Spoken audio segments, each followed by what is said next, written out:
Shalom. Call all Yahweh Shin Yahusha. I was just up looking at the news and checking out some different stuff online. I thought about the bread and circus and how they create these psyops and different stuff to distract people. Like I was riding a bus the other day and this guy asked me, he was like, do I know about this rapper Eminem and the comedian slash rapper or whatever, Nick Cannon? I was like, man, I don't care about that shit. You know what the hell really going on?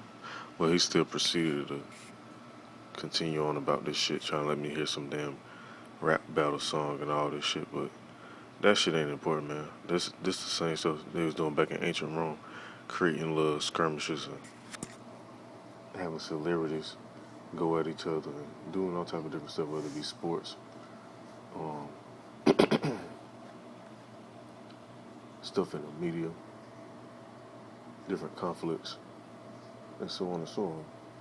So a lot of stuff online right now is trending to kind of distract people away from what's really going on, and it's actually fucking working. When you ask most people, do they know about this or know about that? Or if you ask them, do they know who the elites are? They don't know that shit, but they could tell you about what the hell one of these rap niggas bought yesterday or some shit. But right here, when you go into the bread and circus origins, that's what I typed in. It says bread and circuses, or bread and games from Latin. Panem at Circenses, I might be saying it wrong. Circenses, that's how it's pronounced in Latin. It says there's a metonymic. Yeah, let me make sure I'm saying this damn word right. Oh, metonymic, I should say. I'm talking about metonymic. Metonymic phrase critiquing superficial appeasement. It says it attributed to a Roman poet active in the late 1st and early 2nd century AD, and is used commonly in cultural, particularly political context. Now I was looking at this video right here and I was just thinking about all this shit, man, and then the scripture popped up in my mind. Said, if a house be divided, how can it stand? And man, most I put stuff right in plain sight, man. House begins 6 hours of debate on impeachment articles against the president. Now, man, this house is clearly divided, but I'm gonna go back to the bread and circus thing and read some more into this, and just bring up the meaning and the reason why they actually did it. Now, it says the ancient Roman government began the bread and circuses program to prevent civil unrest within the large empire. Roman leaders believed that if these two needs were met, food and entertainment, the poor would be less likely to notice, complain, or revolt against the empire. And that's exactly what the fuck going on right now, man. I'm gonna let this video play and I'm gonna pull up some scriptures. Here today to enter into a debate. This should surprise no one. This has not been a surprise, and it's not even something that we would have not thought about. From the very moment that the majority party in this House won, the inevitability that we would be here today was only a matter of what date they would schedule it. Nothing else. In fact, how it even began to look even further was on September 24th. The Speaker announced an impeachment inquiry before even seeing the call transcript that we're going to hear so much about today. You know, it's not about what this body can do and its constitutional oath. And there's been a lot of constitutional and founders thrown around and will be all day today. But there's one thing that I will mention all along, and that is also the founders were very concerned about a partisan impeachment in which politics of the majority who have their strength can do what they want to do, irregardless of any facts.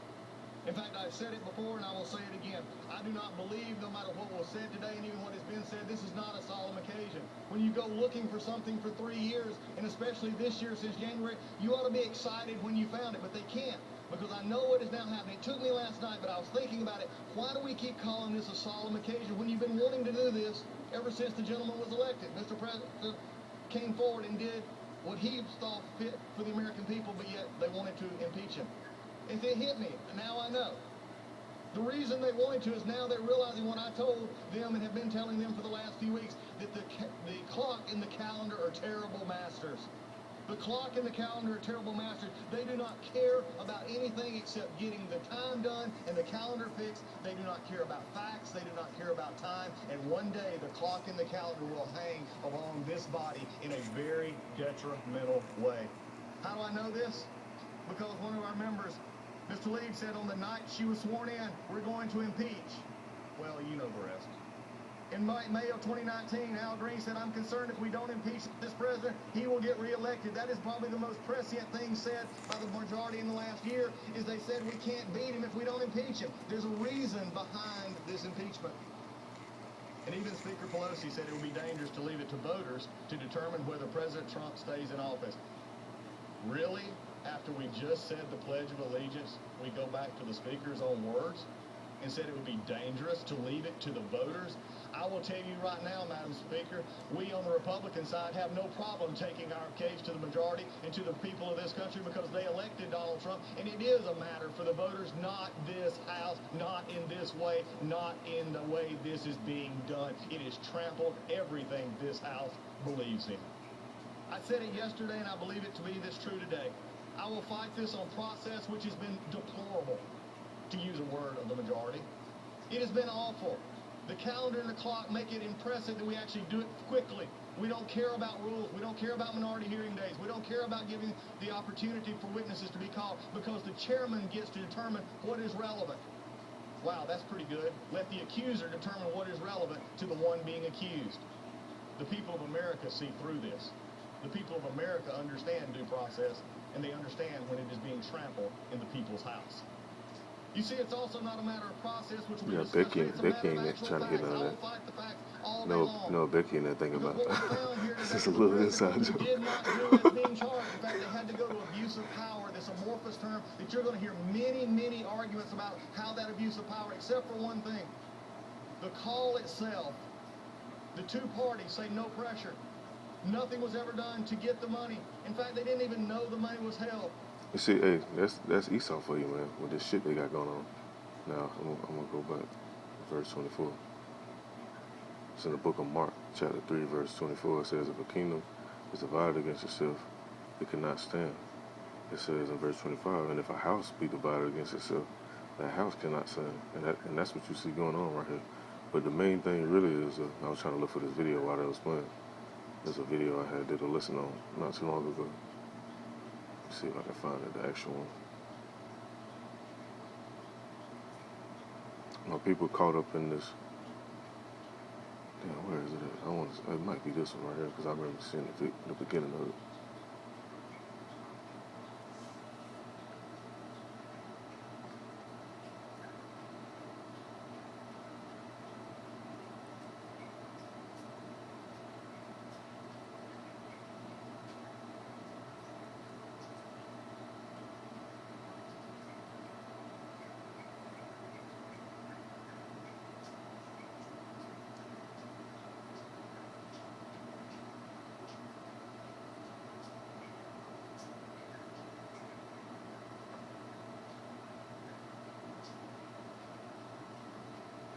No, this ain't the exact video, but it's got some stuff in it. It says, it said the black nobility are the founders of the secret societies of our day, from which all others are connected to the Illuminati. Which you can go to the word Illuminati or illuminated, it just means enlightened ones. So these damn devils, they enlightened on a lot of information that they try to hide from the masses. But hey, like in the book of Daniel, let me go to it real quick.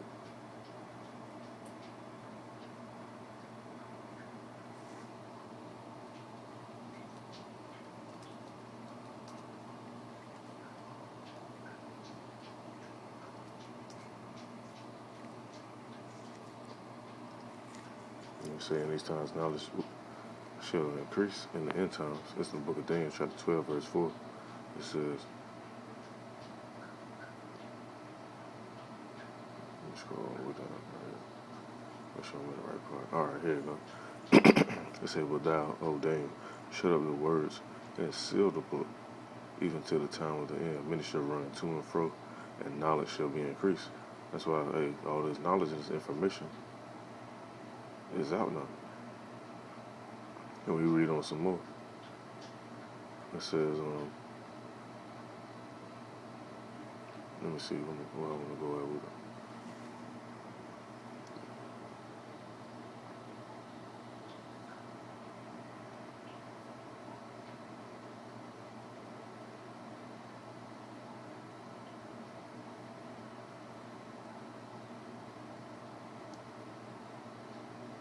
Hold on 1 minute. Let me scroll through and get to the main part. When it said,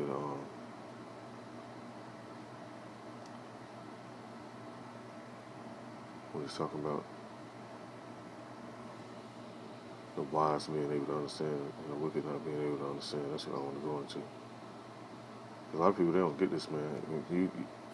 And they definitely got an angel blocking them off from understanding this, because you can bring that stuff up to them and they'll be like, what you talking about?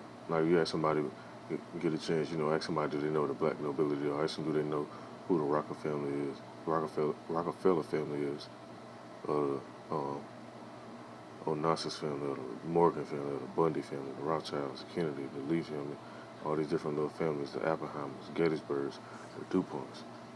Ask them, do they know who those people are and what position and role they play in society. Man, them motherfuckers ain't gonna fucking know.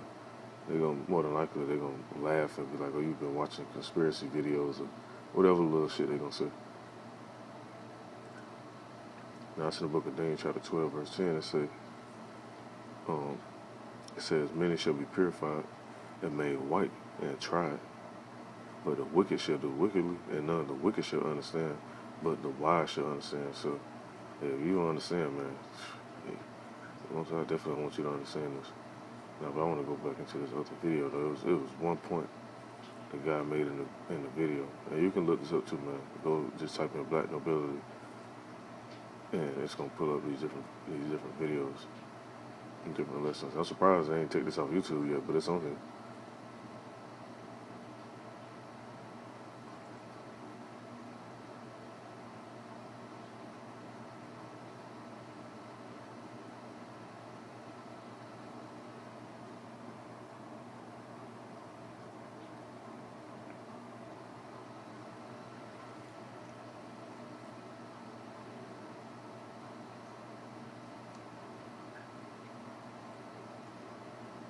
One point this guy made on this video. Basically, he was saying, if I don't find it right away, look for it later, just put the link on it. But basically what the guy was saying was,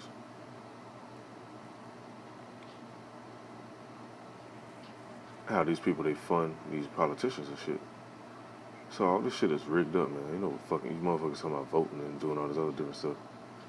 They run that stuff, man. If they go to one of them senators or them governors or whatever position they may hold, they go to them and be like, hey, I want you to pass this law or push this or push that. Let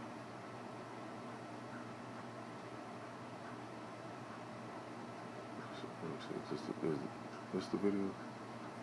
Or they be like, I want you to pass this law, push this right here, and I'll give you $30 million. What you think they're gonna do?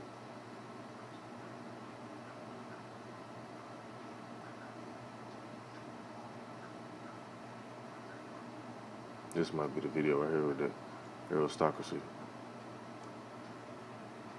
That's another term for it.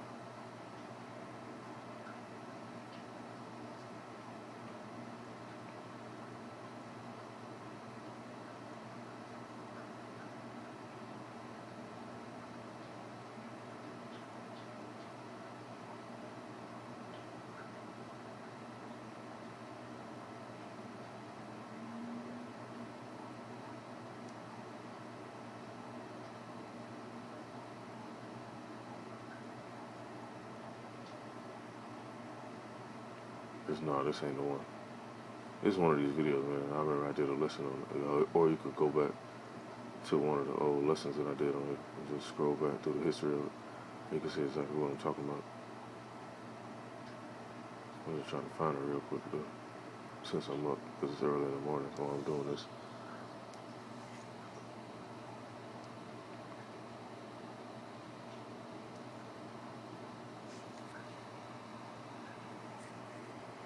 This might be it right here. It's still in my search bar.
can't find it on here right now. I ain't gonna keep looking for it to make this video that long. But if you want to go look it up, it's in one of the videos I did recently. All you have to do is just go search it. But the main point is, hey, these Edomites, their society is fucking crumbling. And we living to see it, man. And we ain't gotta do nothing but bring this word out, man, because they getting cut by the word. Just like when you watch the movie with, the movie Birth of a Nation with Nat Turner and them, how you start understanding and breaking down the scriptures and reading them. See, what they did, they went and revolted ahead of time. They weren't supposed to do none of that. Because when you read that scripture that said, here's the patience and the faith of the saints, you're supposed to be patient and wait and see what the Lord can do. And He's going to bring them down before us. So we ain't going to have to do nothing but bring this word out. And Esau, they're going to turn on each other, like you see right here. But there is something that very much bothers me about the facts. There were 5 meetings, we'll hear about those today, in which there was never a linkage made. There was one witness that is depended on over 600 times in the majority's report, that in the end, after question, had to say, well, that was my presumption of what was happening. You see, this is an impeachment based on presumption. This is an impeachment, basically also a poll-tested impeachment on what actually sells to the American people. Today's going to be a lot of things. What it is not is fair. What it is not is about the truth. What is true today, and I just heard it just a moment ago in the articles themselves where it said, and the speaker, I believe, actually talked about this as well, is that the president weakened a foreign leader.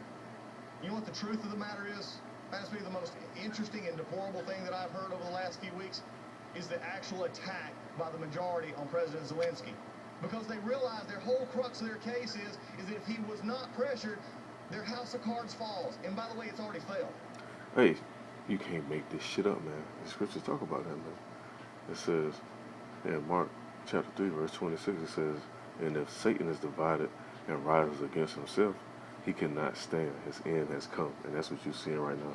But on the contrary of that, because, it's a balance when you're dealing with Yahweh Shem Yahushua. You got Esau falling, and you got the elect rising. You got Akim coming together around the world, bringing out this word, spreading this word around, cutting these devils with this word. Now you're reading the book of Psalms. I'm going to read, go to the book of Psalms, chapter 133, verse 1.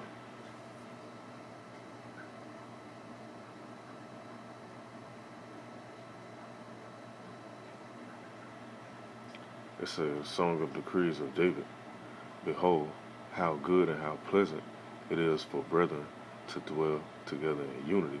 And that's what you see going on, man. Because when I was young, I used to always wonder how I could hang with Puerto Ricans like that. Because it was a time when Puerto Ricans, they ain't want to hang with us the whole time. That was prophecy being fulfilled. That's Judah and Ephraim linking back up when the scriptures say that. So a lot of people that I know, a lot of people I was raised around when I was in Florida, happened to come from the tribe of Ephraim. And some of their actual family's last name is Ephraim. Or their name might be Hosea or something like that. Or Joseph. So I was around a lot of people at the time, and I wasn't even, I wasn't peeping it because I wasn't aware of these scriptures like I am now. But now I see why, and it makes perfect sense. And you read on, I'm just reading on because this is good. All these scriptures good, I should say. But I like this right here. It's in the book of Psalms. Still in chapter 133. I'm going to read on to verse 2. I'm going to just end this off with this chapter. It says, it is like the precious ointment upon the head that ran down upon the beard, even Aaron's beard, that went down to the skirts of his garment.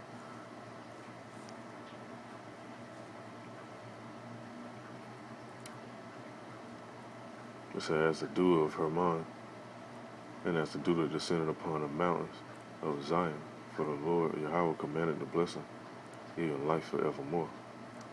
And that's how precious this is. Because you have certain brothers, you might be thinking of scripture, this brother, he's thinking of the same script. You might make a lesson. Then you got other Akim, they putting out the same lesson and the same vibration. We might be getting on the nigga woman. and you got everybody getting on it. you might be getting up Esau.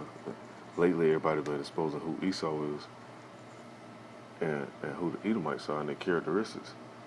And you got a gang of other Akim doing the same thing, man. So that's a good thing, man. That's a good vibration of being in that unity, bringing out the word, not taking out no arms, doing no extra shit. You ain't got to do none of that because Esau crumbling by their damn self.